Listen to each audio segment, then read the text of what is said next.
Hello everyone, welcome to the class. In this video, we'll take up one of the important topics of the chapter, that is the replication. See, we have seen in the previous videos that DNA or RNA, so more specifically DNA. So DNA has to replicate if it has to undergo the protein synthesis, right? So what is the mode of the replication? It was Watson and Crick who gave the structure of the DNA, and as soon as they proposed the structure of DNA, they also proposed the replication model, and the model which was proposed by Watson and Crick was semi-conservative mode of DNA replication. I repeat it again. Structure of DNA was also proposed by Watson and Crick, that is double helix model of DNA. And the replication mode or the mode of replication was also proposed by Watson and Crick soon after the structure of the DNA, and that mode is semi-conservative mode of DNA replication. But before moving on to the details of the semi-conservative mode which is given by Watson and Crick, we will just see which are the other proposed models of the replication. See, when the DNA structure was proposed, or when the DNA was actually identified, many people or many scientists had put forth different modes of DNA replication, and among them there are three important modes. One is a conservative, another one is semi-conservative, third one is non-conservative. Let's see what are these three, and then we'll pick up the semi-conservative mode. First one is conservative. And why are these names given? I mean, conservative, semi-conservative. So that is also based on the mode of the replication. So we will see when we have the diagrams for it. And this is non-conservative. Non-conservative. And this is semi-conservative. TIVE, semi-conservative. Conservative mode. So let's take a double-stranded DNA everywhere. So this is a double-stranded DNA.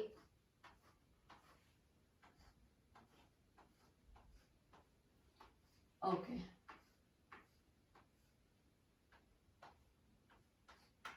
We'll take one more color also just to differentiate.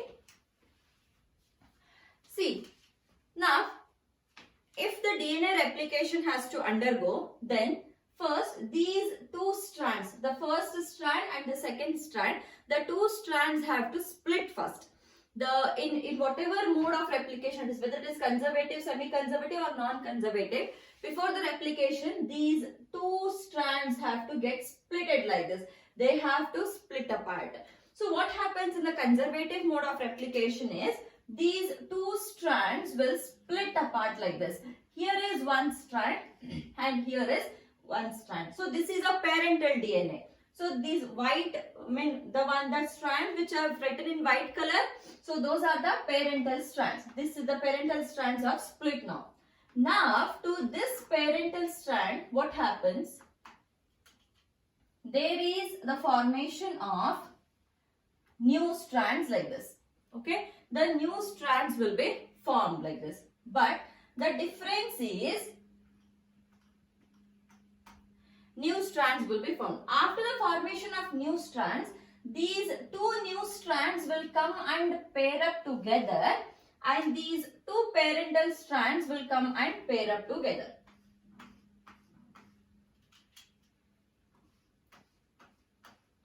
So this is a parent and this is a daughter molecule. This is a parent DNA and this is a daughter DNA. This happens in the conservative. We'll first see all the modes and then we will discuss all three together. In the semi-conservative mode, again these two have to split like this. These two will split. When they split, here is one parental strand, here is another parental strand. Now to these parental strands,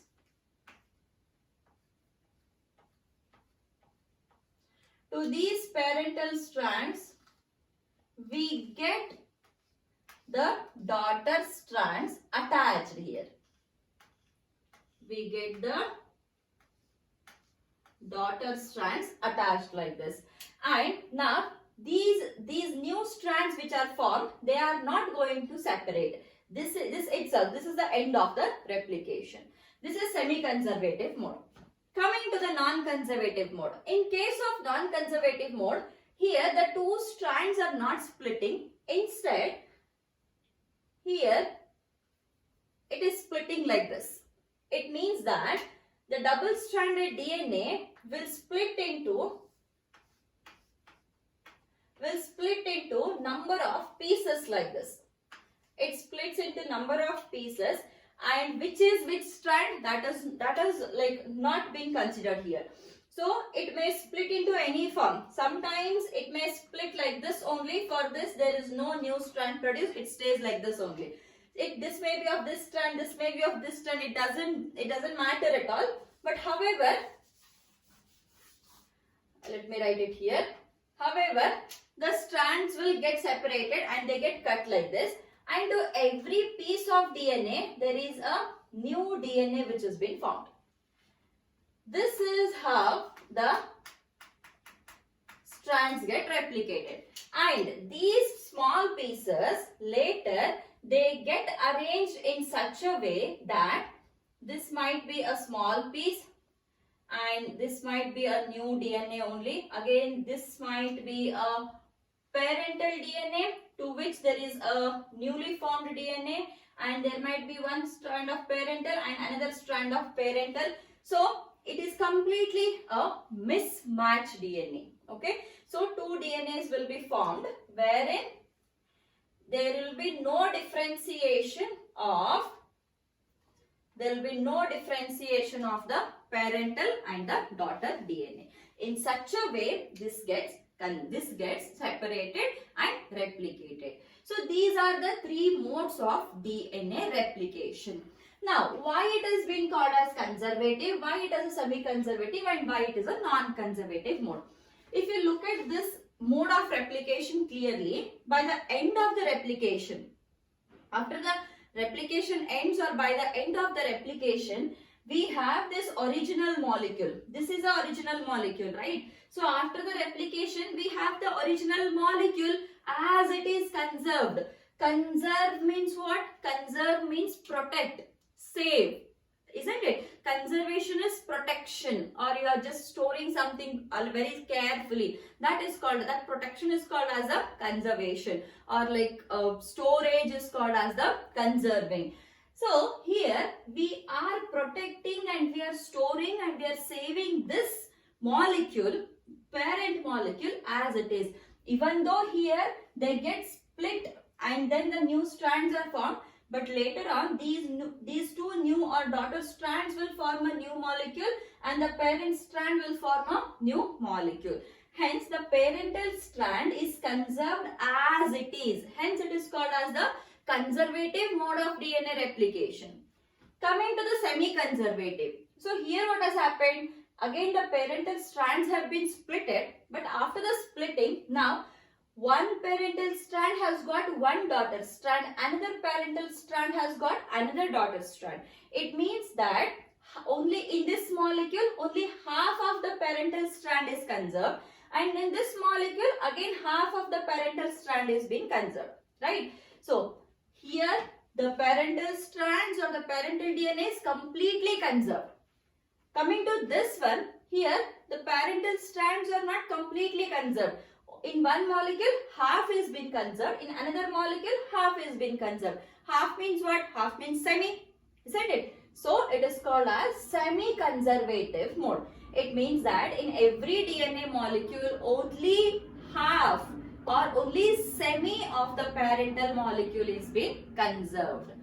Here in a non-conservative mode. Non-conservative, the name itself suggests nothing is being conserved here.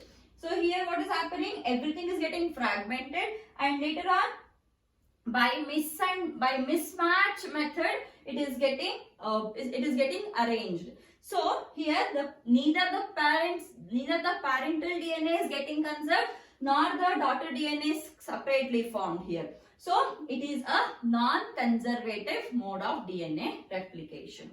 However, the mode of replication which was given by Watson and Crick is semi-conservative mode of DNA replication.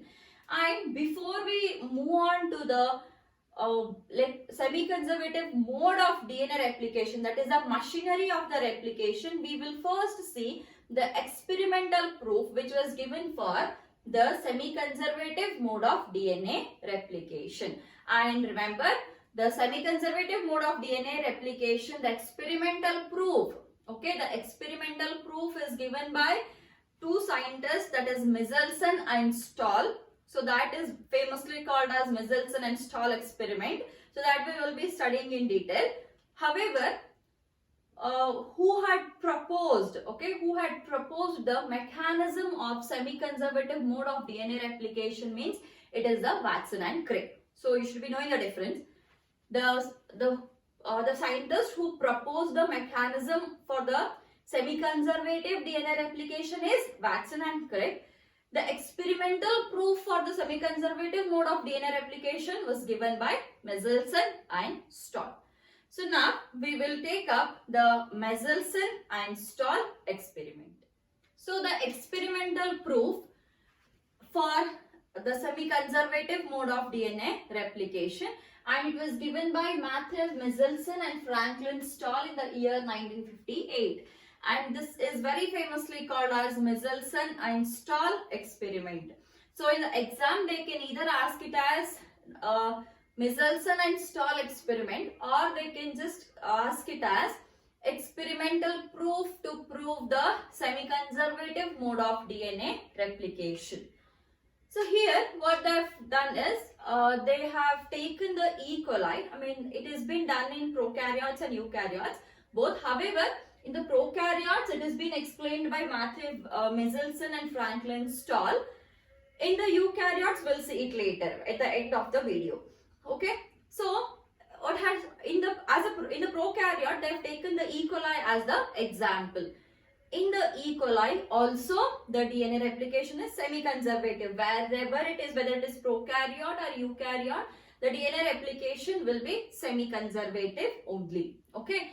So what they do is, if the DNA has to replicate, all the components of the DNA are required for the replication, isn't it? The components of DNA are, one is a nitrogen base, another one is a sugar and a phosphate. All the three are required for the replication of DNA. So what they do is, they target only one component to identify the replicas. So here the component which is taken is nitrogen base. In the nitrogen base, they have taken the nitrogen as the identification component. So, nitrogen, the normal nitrogen is usually N14. The normal nitrogen is usually N14, and the heavy isotope of the N14 is N15. And don't be confused, N15, see, this is a normal nitrogen. N15 is a heavy isotope of this N14, not the radioactive. In the Hershey and Chase experiment, we have taken radioactive there, but here there is no radioactive material here. It is only the heavy isotope of the N14. That is the regular nitrogen. Heavy isotope of N14 or heavy isotope of regular nitrogen. So what they do is, they take a DNA from the E. coli. Now, that DNA is allowed to grow in a medium.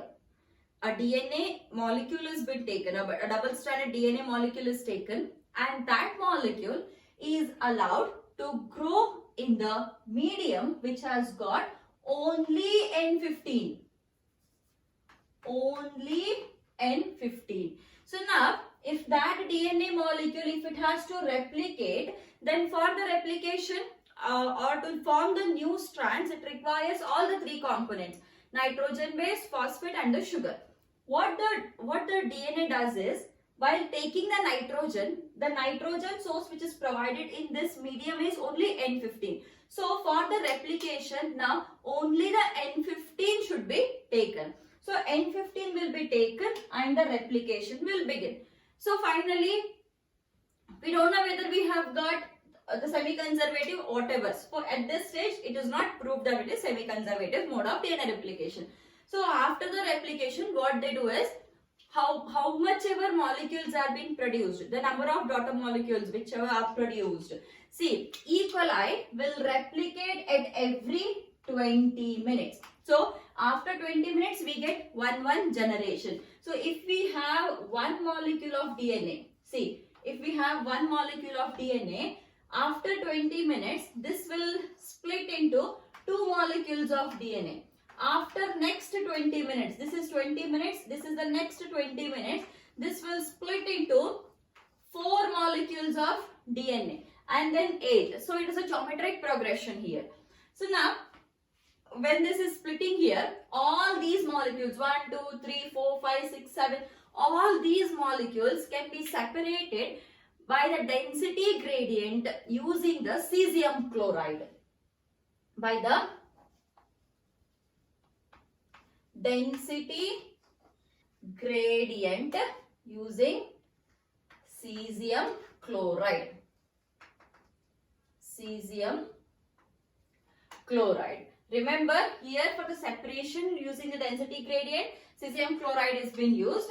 Here it is grown in the medium of NH4Cl, where N is N15, not the N14. So when all these are separated, this is the mechanism which is happening here. When all the molecules, they have been separated using the density gradient, and finally they have chosen one molecule. Okay, they have chosen one molecule which has N15 and N15. It means there are 2 strands of DNA. The 2 strands are all N15 and N15 only. So this is the strand which is used for the experiment. Before starting the experiment, Messelson and Stahl had done this particular background work. With this background work, they have obtained this molecule, double-stranded DNA molecule, which is N15 and N15. So now the experiment starts with this molecule. So I'll just wipe all these things and then we'll start the experiment now. To start the experiment, we'll start it with N15 DNA. So here is a complete N15 DNA. This is a N15 DNA. Now, we are speaking this in the E. coli. Okay. Now, this E. coli is allowed to replicate for 1 generation. And how much is the time which is taken by the E. coli to replicate? It is 20 minutes. So after 20 minutes, now what happens? This one molecule becomes 2 molecules, right? So if it has to grow now, if it has to replicate now, again it should be getting the nitrogen base, phosphate and the sugar molecule, right? Nitrogen bases are required, sugar molecule is required and phosphate is required.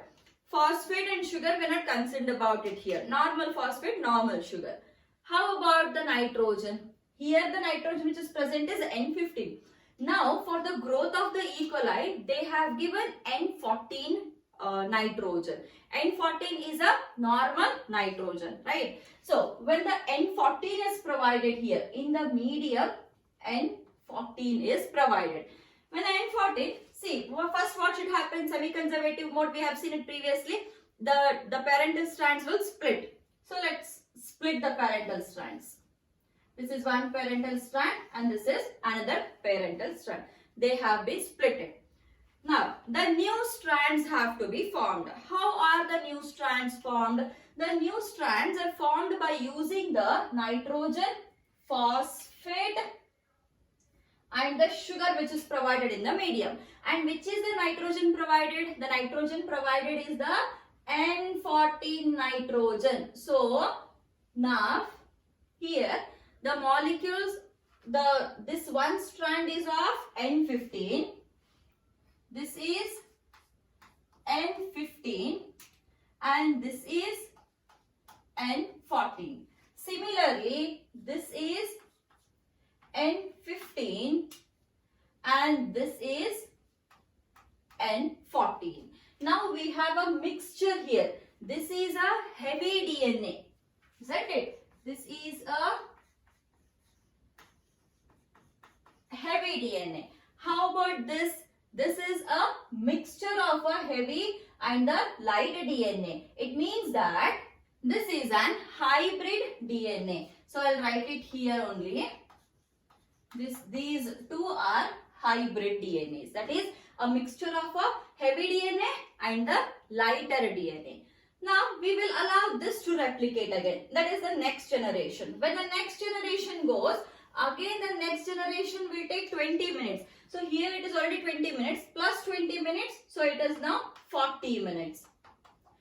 After 40 minutes, now this will split. This is one individual and this is one individual, right? Now this will split first and again this will split. When this molecule splits, how does that look like? There is one heavy DNA and then there is one lighter DNA. Again here there is one heavy DNA and then one lighter DNA. Now for all the 4 strands, the new strand has to be formed. If the new strand has to be formed, what should be given? Nitrogen base, phosphate and sugar should be given. Which is the nitrogen he given here? Here again, same like here, the N14 is being given. N14 is a lighter nitrogen, N15 is a heavier nitrogen. So now when the N14 is given, again we get the strands. This is the replicated forms. Now if you see it properly, here this is a combination of N14, this is N15 and this is N14. Here in the second molecule, both of them are N14 only, isn't it? Both are N14. So this is totally N14 and N14. Coming to this, here again we have this as N14 and this is N15. Whereas this molecule, this is again N14 and N14. So now you can mark the densities of these molecules. See, this is what it is which has happened in the experiment. Now how do you get to know? See, in the experiment we cannot say which is N15 and N14. We have to identify which is the N15 and which is the N14 complete strand and which is a hybrid strand. Which is a low one, which is a higher one, or high density, low density and the hybrid density, that we will have to identify. How do you identify it? That has been identified by taking the density gradient. So when you write the density gradients here, these are all taken in the separate tubes. Let's take the first tube here, and this is the, okay, we'll take some other color only. Color differentiation, you should be able to make out the color differentiation properly. First one, second one, and the third one. First tube, second tube and the third tube. So now, see, we know that even generally, not in the density gradient, generally when you add something in the water, whichever is heavier will settle down first, right? So whatever is heavier, that will settle down first. Whatever is lighter, that will usually be at the top of the water vessel or whatever it is. So now similarly, this is having N15, N15. N15 is a heavy molecule. So when you add everything in the tube, this is a tube like this.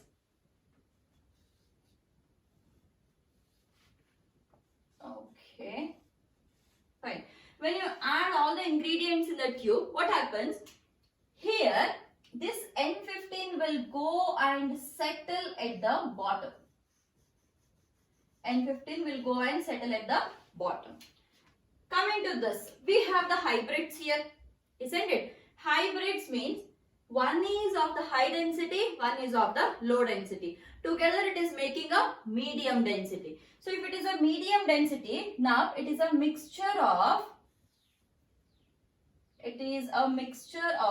N15 and N14. This is how we get a band in the center of the tube.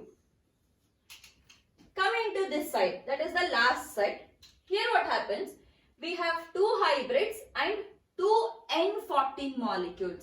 N14 is the low weight, isn't it? This is a low density molecule.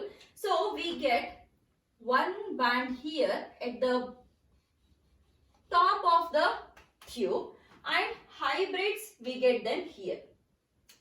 Hybrids, we'll have to write it here like this.